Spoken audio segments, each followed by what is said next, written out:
Bonjour tout le monde, ici Geoff qui vous souhaite la bienvenue à un autre épisode de Ukulele Aerobics consacré à enrichir votre vocabulaire de rythme. Le rythme que nous verrons ensemble aujourd'hui nous permettra de faire trois choses.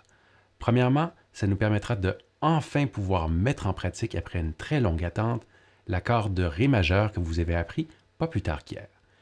Deuxième chose, vous travaillerez également sur vos transitions entre les accords barrés et les accords en position ouverte, ce qui est une aptitude essentielle pour tout ukuléliste ou toute ukuléliste qui se respecte.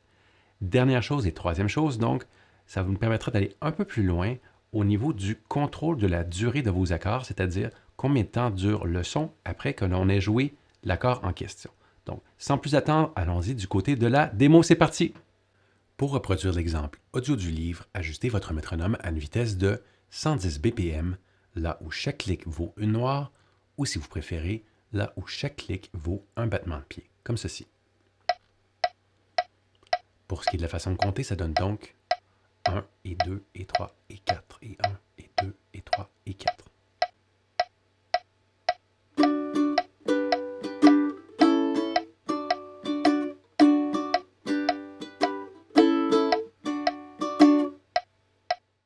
Pour la vitesse réduite, ajustez votre métronome à 50 BPM et activez les croches swing, comme ceci. Pour ce qui est de la façon de compter, ça donne donc 1 et 2 et 3 et 4, et ainsi de suite.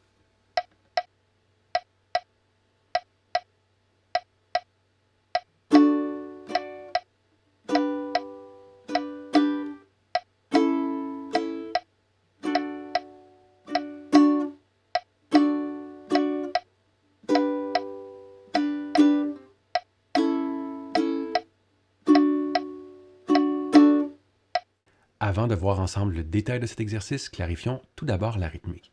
Alors venez poser vos doigts légèrement sur les cordes afin d'obtenir un son percussif. Et la rythmique du jour, c'est donc bas, haut, haut, haut, bas. En mettant tout ça avec un rythme swing, ça donne ceci. Bas, haut, haut, haut, bas.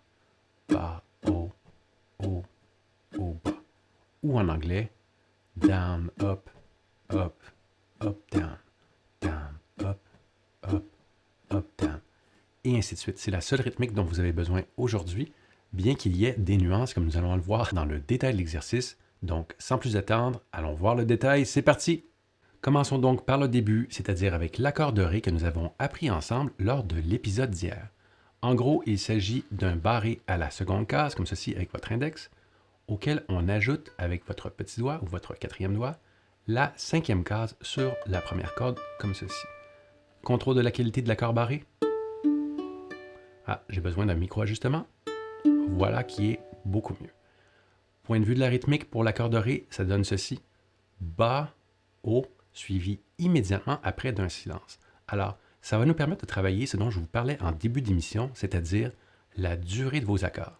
Avec les accords barrés, c'est relativement facile parce que le truc, lorsque vous désirez couper le son d'un accord barré, c'est de légèrement soulever votre index ici, tout en gardant le contact avec les cordes. Alors, je vais essayer de m'avancer pour vous montrer de quoi il s'agit. Voilà. Alors, c'est très léger, hein, je vous avertis. Il faut vraiment mettre la vidéo au ralenti au besoin. C'est parti.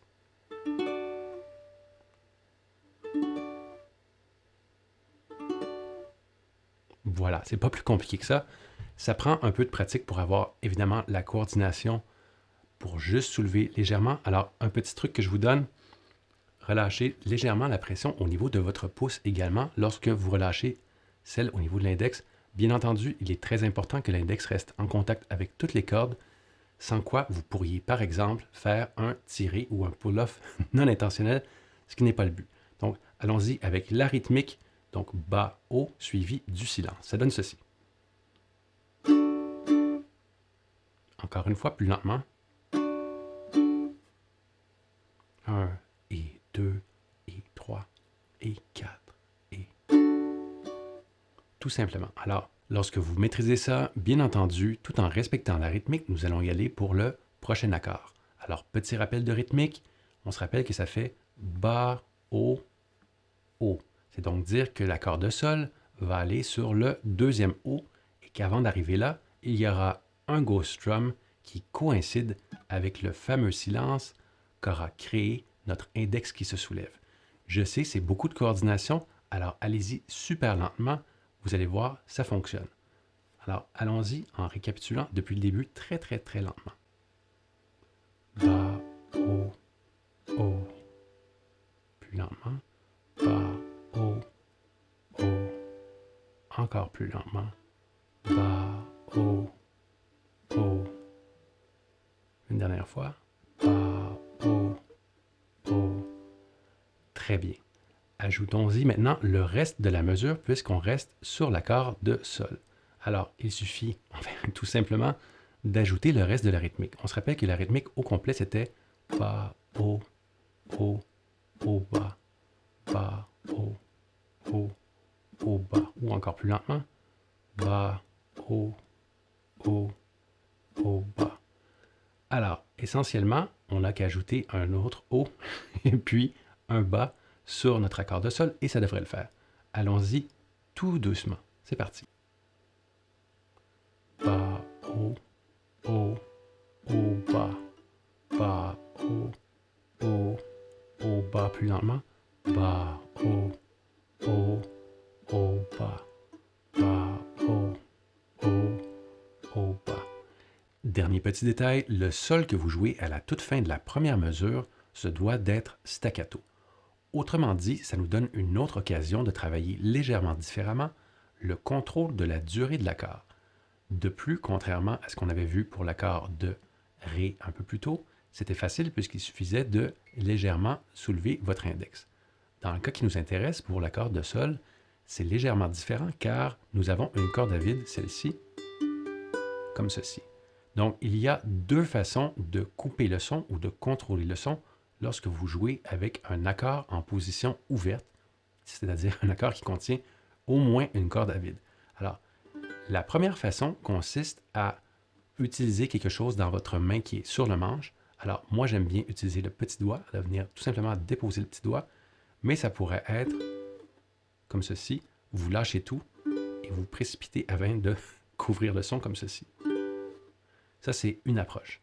L'autre approche, évidemment, si vous préférez le faire comme moi, c'est avec le petit doigt, ça donne ceci. Je trouve que c'est plus élégant et surtout moins d'effort. Je suis un grand fan de la fameuse loi du moindre effort. La deuxième approche, qui est tout aussi valable, c'est de venir déposer votre main sur les cordes. Encore une fois, n'y allez pas trop fort, parce qu'on ne veut pas nécessairement que ce soit percussif, quoique ça peut être agréable par moment. Donc, si je joue mon accord, vous n'êtes même pas obligé d'ouvrir la main, ça devrait donner ceci. Peu importe où vous déposez, ça va couper le son. Donc, l'idée du staccato, je vous rappelle, c'est que le son soit très court. Alors, c'est légèrement différent de jouer toute la note, puis de faire un silence après, comme on l'avait fait pour l'accord de Ré. Dans ce cas-ci, on veut que le son soit court. Donc, je le fais par exemple avec un accord de Ré pour vous montrer la différence entre un staccato et un silence. Donc, un accord normal, donc des noirs, avec un accord de Ré barré, à l'air de ceci.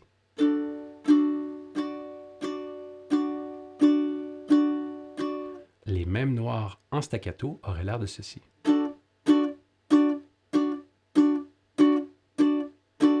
Et évidemment, une noire suivie d'un silence suivie d'une noire aurait l'air de ceci. Donc, comme vous pouvez le constater, tout se joue au niveau de la durée de l'accord ou autrement dit, combien de temps est-ce que l'accord sonne. Voilà, je vous invite à pratiquer le tout. Bien entendu, si au début vous en avez plein les bras, simplement avec la rythmique et les changements d'accords, disons que les nuances d'articulation, ça peut attendre un peu.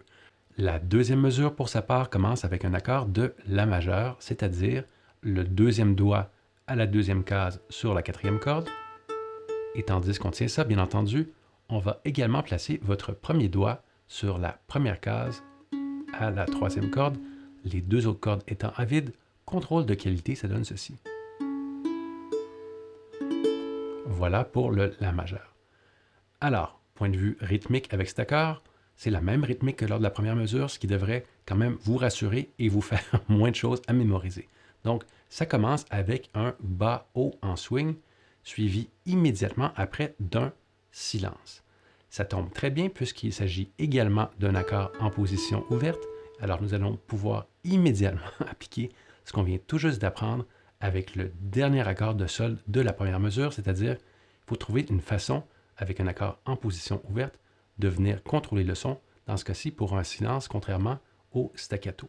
Donc ça donne ceci, c'est bas, haut, suivi d'un silence. C'est parti. Bas, haut, silence. Là, je l'ai fait avec mon petit doigt ici, ça pourrait être avec le troisième doigt. Vous pouvez essayer à la maison, je le refais. Bas, haut. Bas, haut. Plus lentement.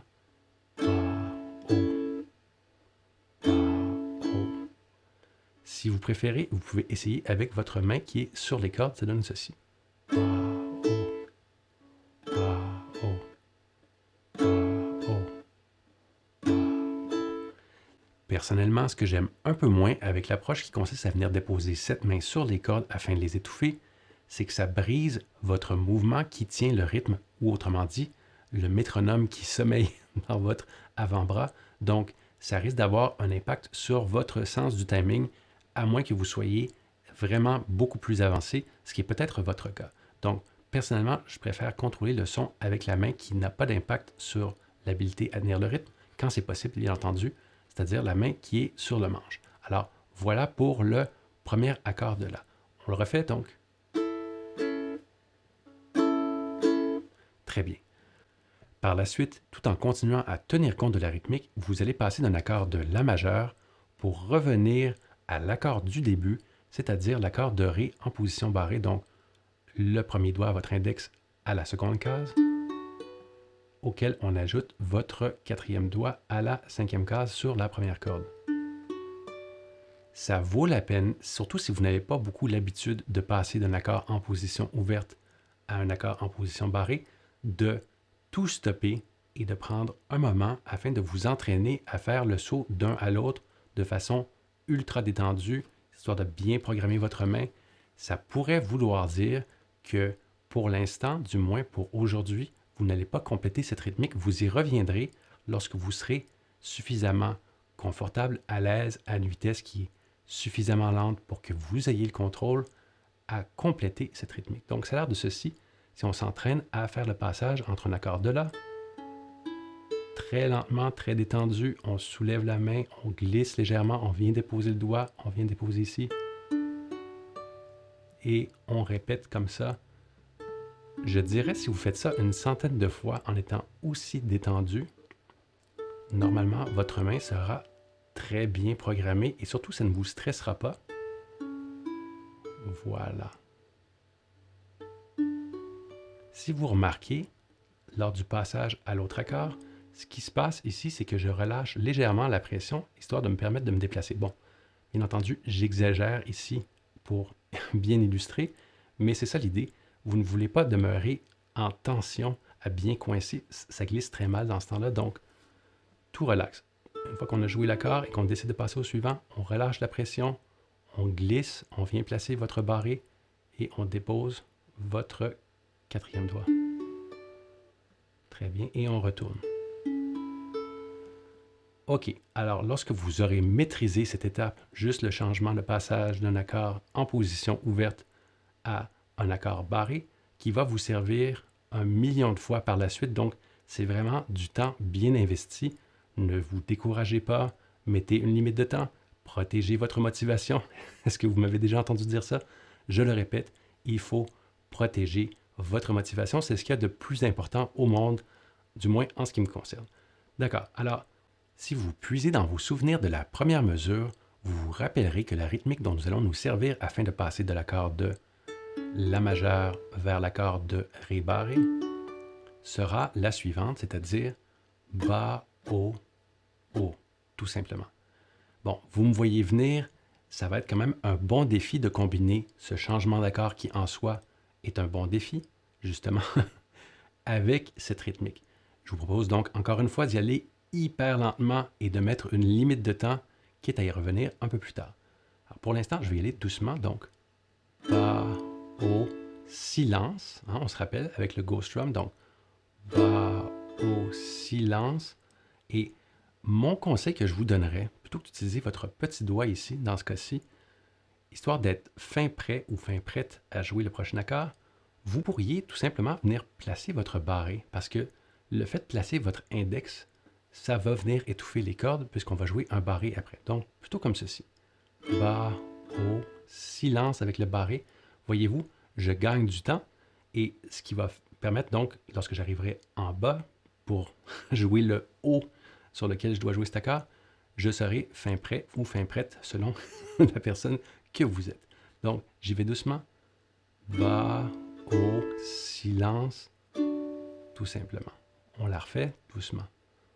Bas, haut, silence.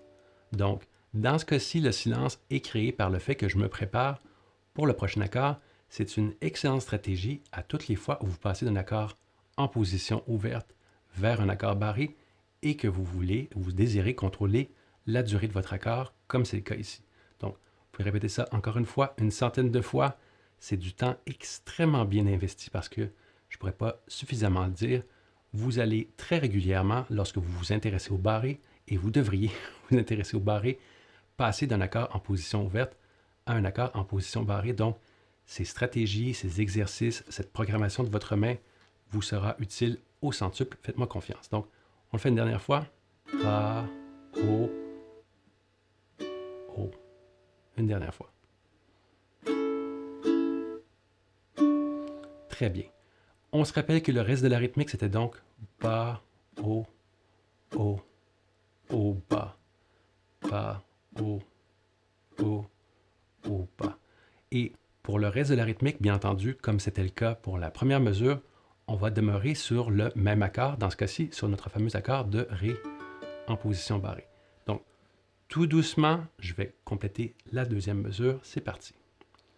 Bas, haut, haut, haut, bas, bas, haut, haut, haut, bas, bas, haut, haut, bas.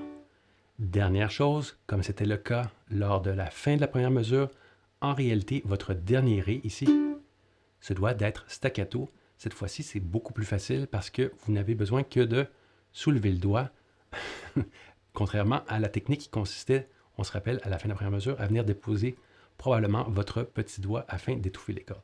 Donc, ça fait le tour du pas à pas.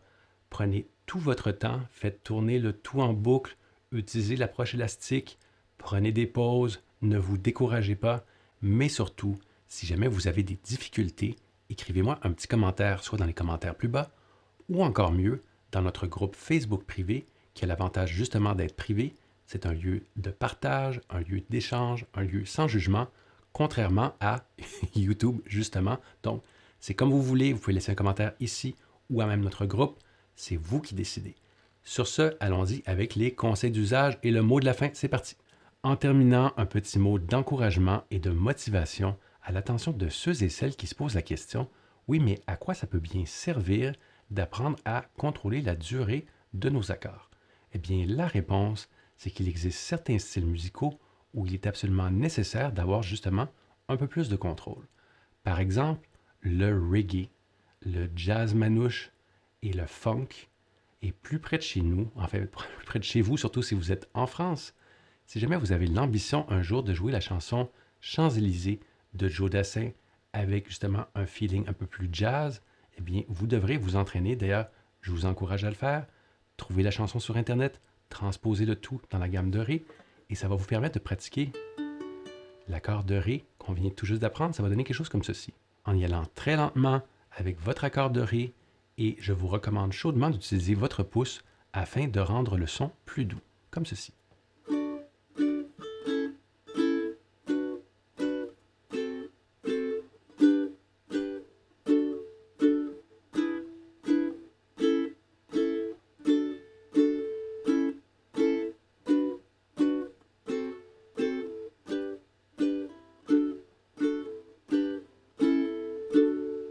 Et voilà, à vous de jouer. Sur ce, j'espère que vous avez aimé cet épisode et si c'est le cas, comme d'habitude, je vous invite à cliquer sur le bouton like un peu plus bas et à partager cette vidéo, voire cette chaîne, sur vos réseaux sociaux avec vos amis, vos connaissances, mais surtout avec des étrangers. Donc, on se revoit demain pour un autre épisode consacré au fingerstyle. Bye tout le monde!